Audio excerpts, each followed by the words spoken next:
You know, a lot of people think you just mix a basic wash and that's it. But if you don't control the density of your ink, those dot work shadows will just bleed on the fake skin or real skin, and it ends up looking muddy. For this tattoo, I actually set up 5 caps, but the first 3 caps were my main base for the work. In the first cap, I only put 1 drop of black. In the second cap, 3 drops. And in the third cap, 5 drops of black. Now, to get that really soft, velvety gray tone, I used white ink. I added 4 drops of white to the first cap, another 4 drops to the second cap, and then for the third cap, I put 7 drops of white. After that, I just filled up the rest of all the caps with solution. The main thing that people just skip over is this. The inks have to blend completely. If they don't, the pigment settles at the bottom while you're working, and your shading comes out patchy with 2 different tones. That's why I used the mixer on the caps for a good 2 to 3 minutes until the liquid was completely smooth and even. And for the fourth cap, I added 2 drops of black and 6 drops of black for the fifth cap, and 2 drops of white for the fourth cap and 4 drops of white for the fifth cap, and the rest filled with solution. I honestly made these last 2 caps just to be safe, to have more tones available while working, though they were barely even used. Now, about the machine settings, keep in mind that these settings are just a guideline. Your hand speed, machine, and technique will always make the biggest difference. I usually run my machine between 4 and 6 volts. For stippling and dot work, I prefer the lower end of that range because it gives me better control and allows me to work with much more precision. Now, about the needle. Look, the only needle I used for this entire work was a 3RL, and I actually set the machine stroke to its highest, which is 4.5. But the thing is, if your machine doesn't have an adjustable stroke, it's really not a problem at all, because most machines out there come with a 3.5 or 4 stroke anyway. And you want to hang your needle out between 2.5 to 3 millimeters from the cartridge tip.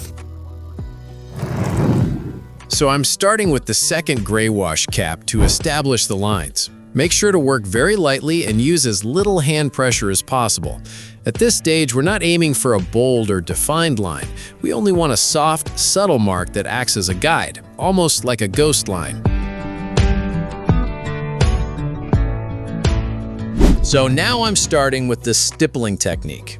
This is the foundation stage, and honestly, this part will decide how the entire tattoo develops later, so don't rush it. I'm starting with the darker areas using the same number 2 gray wash cap. From the very beginning, your focus should be on direction. Always follow the natural flow of the subject, especially the fabric folds. If your dots go against the structure, the whole realism will feel off, even if your technique is solid. Keep your hand pressure extremely light. This is only the first layer, so there's no need to chase final darkness yet. Think of this stage as building the shadow map, not finishing it. You're just creating structure for every next layer to follow. Wiping is also critical here. Use minimal pressure, just enough to clean the surface. If you wipe too hard, you can remove parts of your stencil or guidelines, and once that's gone, you lose your reference for everything that comes after. In stippling, your movement changes everything. The pendulum motion gives you a soft, controlled arc that builds smooth gradients. The whip motion is faster and more aggressive, where you flick the wrist outward to naturally scatter dots and create a fade from dark to light. And here's something a lot of beginners miss. Darkness is not about pressure, it's about density. You don't push harder to make it darker, you simply place more dots closer together and build it layer by layer. Keep your voltage low and match it with a steady, consistent rhythm. If your rhythm is unstable, your dots will lose structure and the texture will fall apart. Control always comes before speed. Also, don't hold the machine perfectly vertical. A slight angle helps the ink flow more smoothly and gives you better control over dot placement. If you're getting value from this video, make sure to hit the like button, give it a hype, and subscribe to the channel. Stick around until the end of this tutorial because I've got a few important techniques and tips coming up that can make a huge difference in your results. Now, I want to ask you something. What white ink and black ink brands are you currently using for your gray wash? Drop it in the comments so we can all learn from each other and share what actually works in real practice. I read every comment, and it really helps build a stronger community where artists can support each other. Now, let's jump into the next step, where we start building real depth and contrast.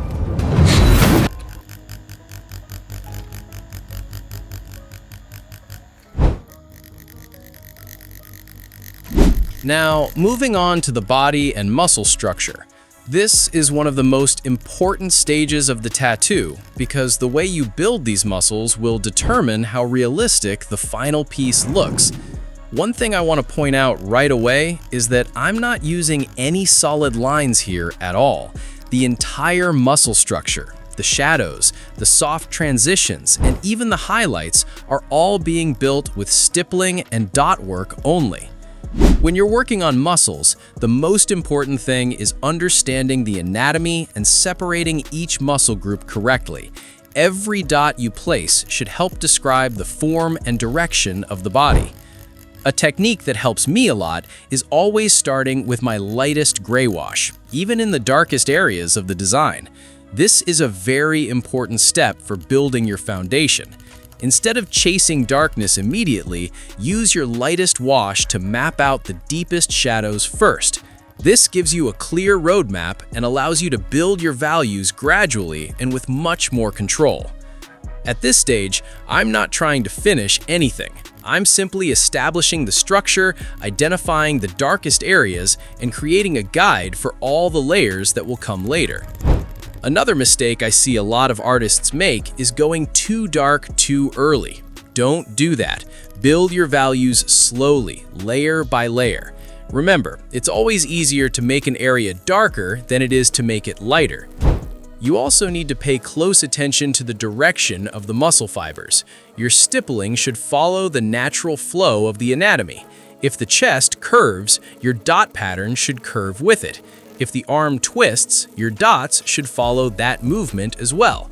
These small details create volume and make the anatomy feel alive. I constantly compare my work to the reference throughout the process. Don't just look at the reference once and trust your memory. Keep checking it. Small mistakes in muscle placement or shadow direction can completely change the appearance of the body. When building darker values, I don't use more pressure. I simply increase the density of the dots. The closer the dots are together, the darker an area becomes. That's one of the most important concepts in stippling and dot work. One of the biggest secrets to realistic tattoos is understanding that realism is built through transitions. Whether it's a shadow, a highlight, or a muscle separation, everything should flow smoothly from one value to another. That's what creates depth, dimension, and realism. Also, don't rush this stage. Take your time, evaluate your values often, and build everything gradually. Patience will always produce cleaner and more realistic results. Quick question for you guys. When working with gray wash, do you prefer making your own mixtures or using pre-made gray wash sets? Let me know in the comments. And if you're enjoying the tutorial so far, don't forget to hit the like button. As we move forward, there are still plenty of important techniques, tips, and small details coming up. I'll break them down one by one and show you exactly how I approach each stage of the process. When you move into the chest, the armpit, and the arm area, this is where things start to get much more technical. Not because the work gets harder in a visible way, but because you're now connecting completely different surfaces of the body into one unified structure. Everything here is still being done 100% with stippling and dot work. No lines, no outlines, no shortcuts. Just controlled placement of dots and careful management of spacing across different skin planes. What changes in this section is not the technique, but the behavior of the skin itself. The chest is a broad, open surface. The armpit is a compressed, deep zone. The arm is a rotating form. If you treat all of them the same, the realism breaks immediately. So instead of thinking in terms of individual muscles, I focus on how light travels across these different surfaces, where it compresses, where it opens up, and where it naturally fades out. That's what keeps everything visually connected. One thing I pay close attention to here is how fast or slow the dot spacing changes between zones. If the transition between a tight shadow and a softer area happens too suddenly, the anatomy will look cut out. So I always control that shift gradually, almost like stretching the value across the surface. Another important detail is how the arm rotates compared to the chest. You're not working on a flat design anymore. Every small change in angle affects how the dots should behave. What looks correct from one angle can feel completely wrong if the flow is ignored. I also constantly adjust my hand movement depending on the surface. Some areas require more controlled, compact placement, while others need a looser, more open distribution of dots. That variation is what creates a believable three-dimensional structure. And one thing that stays consistent in every stage: I never try to force darkness. I let the structure build itself through repetition and spacing. The form appears gradually, not instantly. Quick question for you guys. When you're working on larger realism pieces, what usually challenges you more? The consistency across different body areas, or keeping your shading controlled in tight zones like the armpit? Let me know in the comments. And if you're enjoying the tutorial so far, don't forget to hit the like button. As we move forward, things will get even more precise, and we'll start refining the details that really define the final depth of the tattoo. When we get to the face and portrait details, this is where everything becomes extremely unforgiving. The scale is so small that you're no longer working on muscles or large forms anymore. You're working on microstructures that can completely change the likeness with just a few dots. At this stage, even the smallest mistake is visible.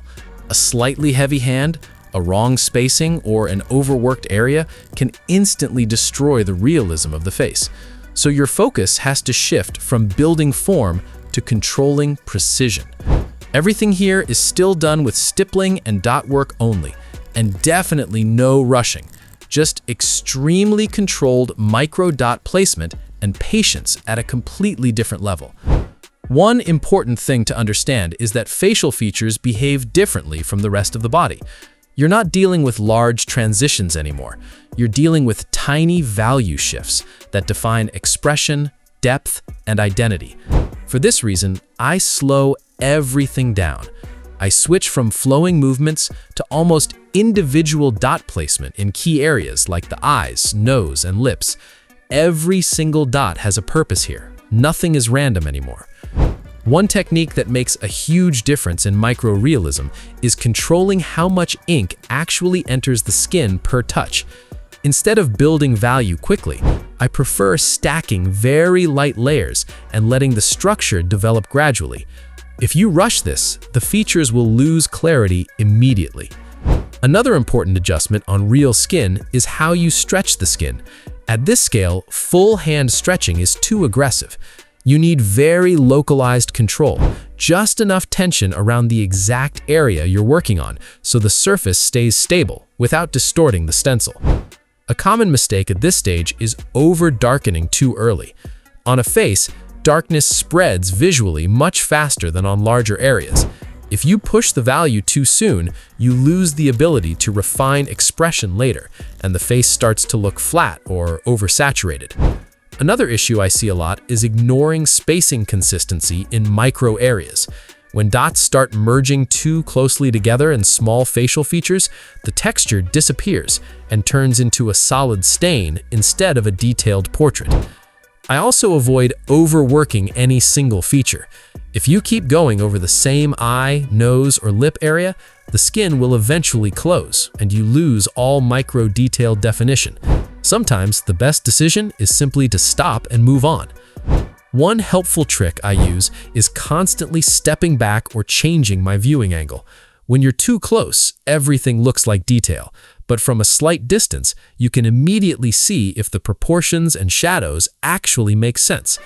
And finally, patience is everything at this stage. Facial realism isn't built by speed or pressure. It's built by restraint, accuracy, and knowing exactly when to stop adding dots. Quick question for you guys. When you work on portrait tattoos, What do you find harder, getting the likeness right or controlling the tiny details without overworking them? As we move forward, we'll get into even more advanced refinements, where every tiny adjustment starts to completely change the final realism of the portrait. And as a gift from me to you, I've put the links to all the equipment I use in the description below. You can use the code BENTATTOO to get a special discount on your gear. One of the biggest mistakes tattoo artists make when working on fabric or clothing is this. They focus too much on the folds, but forget that fabric is actually defined by light and shadow. If the lighting, shading, and transitions are not correct, even the most accurate folds will look unnatural. A good t-shirt is not just a collection of lines and wrinkles. It's a combination of light and dark surfaces that create form. Now, let's focus on Ronaldo's t-shirt. To build this fabric texture, we are still using a full stippling and dotwork technique. The main challenge here is making the fabric feel soft, natural, and alive. The shadows and waves on the t-shirt constantly shift between deep, dark folds and light, exposed surfaces. To make these folds look believable, the placement of each dot has to be extremely precise and intentional. My main strategy at this stage always starts with the lightest greywash. I first block in the darkest areas of the fabric using a very light greywash, creating a soft map of all folds and shadows. Once this base layer is smooth and correctly established, I gradually build up darker layers using greywashes 3 and 4 to create real depth and contrast. One of the key techniques here is controlling dot density in the center of each crease. The deepest part of every crease should have the highest concentration of dots. As you move toward the lighter areas, the spacing between dots should gradually increase. This smooth transition is what makes the fabric feel soft and natural. Another important point is that the direction of stippling must follow the flow of the fabric. Folds are never completely straight. If the dot direction does not match the natural movement of the cloth, the garment will lose its volume and look flat. Another common mistake, and I've said this many times before, is trying to reach the final darkness in a single step. In dot work and stippling, real depth comes from layering, not from pushing too much ink at once. You always need to build values gradually. The real secret to realistic fabric is not only the dark shadows, but also the soft midtones between light and dark. If you jump directly from deep shadow to clean skin, the fabric will start to look like plastic or metal instead of cloth. These smooth gray transitions are what create the feeling of cotton or sports fabric. You also need to constantly pay attention to the light source. Every fold must follow a consistent lighting logic. If one fold has its shadow on the bottom and the next one contradicts that direction, the entire fabric will look confusing and unnatural. Here are a few important points for this stage. You need to build values slowly, layer by layer. You must pay close attention to dot spacing in transition areas. You should step back every few minutes and evaluate the design as a whole. Do not use harsh, solid lines to define folds, because that instantly kills the natural feel of fabric. And do not oversaturate the highlights. Leave those areas clean or with very minimal dots so the light and volume of the fabric can breathe. Now I have a question for you. What do you think is the hardest part of tattooing fabric and clothing? Is it building the folds, controlling light and shadow, or creating a natural texture? Write your answer in the comments. And if you found this lesson useful so far, don't forget to hit the like button. As we move forward, we'll get into more advanced details and techniques that separate a good tattoo from a truly professional one, and I'll break them all down, step by step.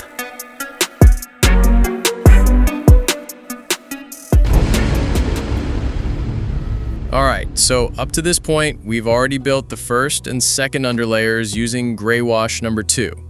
If you look at the tattoo now, everything is clearly readable. The structure is there, the forms are defined, and the whole design is sitting properly on the skin.